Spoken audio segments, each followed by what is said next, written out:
Hey folks, this is Vince with Dad's Gaming Addiction, and today we're going to quickly revisit Whisper Mountain Outbreak. This is a game that you can find on Steam's Early Access program for about $8 or so. I stress early access. Everything that you're about to see is subject to change. There's also a friend pass, which is available, and that simply entails you can play multiplayer with only one person owning the game. The other players would download the friend pass. It's kind of like playing the demo, really. But the friend, as long as they own the core game, can have other people join without them owning it. That's really cool. Now, I did cover this game prior, and it was pretty controversial. My God, just my opinion. So people get pissed off over an opinion. Anyway, so my biggest complaint with this game, it's a rogue-like. Let's get that clear. No permanent progression, but during your run, you are going to get stronger. You pick a class, one of three classes, and you're going to go from mission to mission to mission. I think there's let's say 4 or 5 missions, something like that. The game can be played in I want to say 1 to 2 hours. So, it's pretty quick. But that being said, there was no save feature. And some of us, do have lives and do other things. So, if I needed to go, take care of something real quick and I had to shut the game off, if I came back to it, there was no save at that point in time when the game released. So I lost all my progress. Other roguelikes out there, okay, other card game roguelikes, like, say, Monster Train, give you the ability to save in between battles, okay? So that shouldn't be people saying, oh, you're overreacting. Well, no, this is a quality of life feature that other roguelikes do have, and that this game should have. I'm sorry, but I know that some of you, oh, you can't sit at your computer for an hour or two and play a game.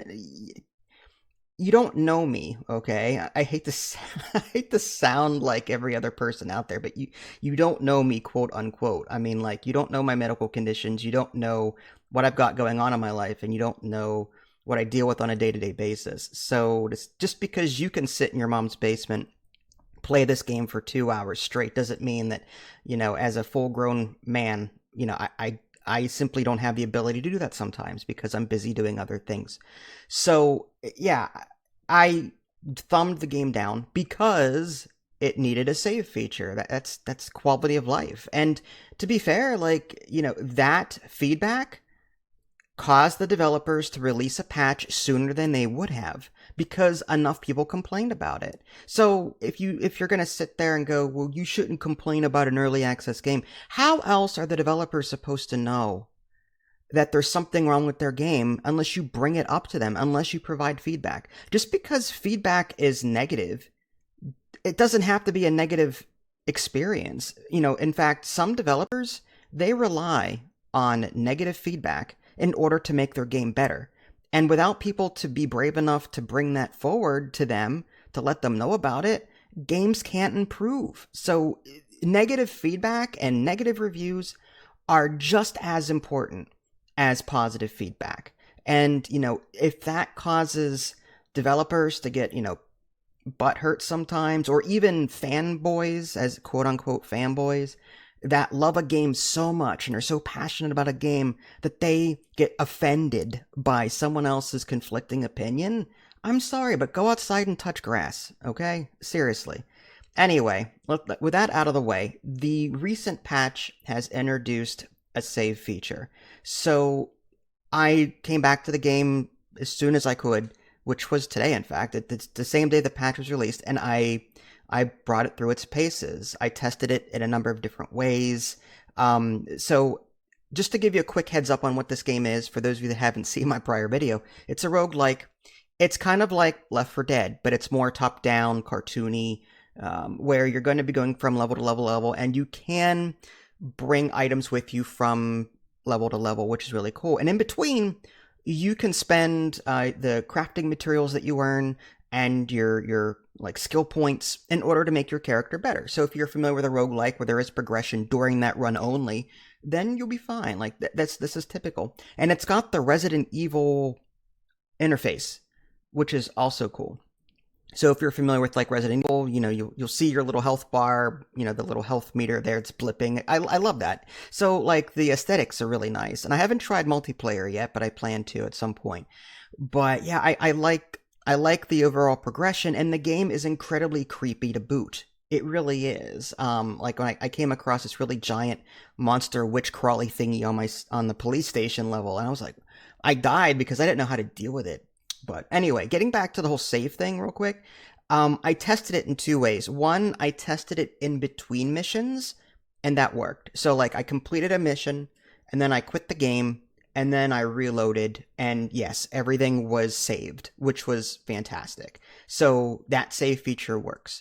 I chose a mission as my second test. I went into a mission, grabbed a grenade from a trash can or whatever, and then I quit and reloaded just to see if I would reload back into that level. And the answer is no. The game doesn't tell you this, and I think that should have been like a warning. Hey, if you quit now, you'll lose all your progress for this current level, whatever. That would have been a good quality of life thing to add to that tooltip that pops up saying, you're about to quit. Okay. But no, I went back, I got back to the base and I lost my progress for that police station run. So just be wary of that. Be wary, like if you're halfway through a level and you have to quit for whatever reason, or if you lose power, as another example, you have to start over from the beginning of that level. Granted, you only, lost 5-10 minutes, but it's still worth noting that. Okay. This is something that people playing this game need to know. So, I'm definitely switching this review, my previous review from a thumbs down to a thumbs up because I'm enjoying the experience. I typically don't play rogue likes as much as I play rogue lights. I prefer skill trees, permanent progression, reasons to keep coming back to a game, to keep playing it and grinding out more levels to make my character as bad, what as possible.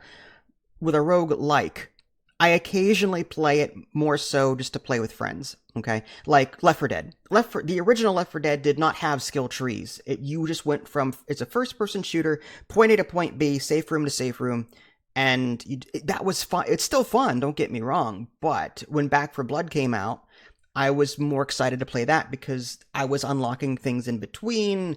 I was getting, cool weapon skins and the like. So, I'm more inclined to play a rogue light as opposed to a rogue like. So, but that being said, like it's still a creepy game and it'll take you about an hour or two to get through one run. The ending though is just like this endless mode that you can't, that like there is no positive end game. It's just it's just beat waves until you die kind of thing. Yeah. So I don't know how I feel about that, but with there being no permanent progression, it's like, well, you're not really losing anything anyway. I wish this game did have some kind of permanent progression system, just so I would be more inclined to come back to it outside of playing with friends and just having, a casual blast with it.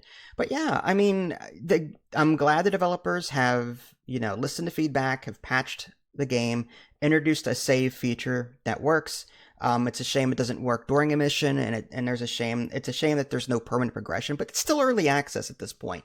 I'm really curious to see what else the game has to offer later down the line.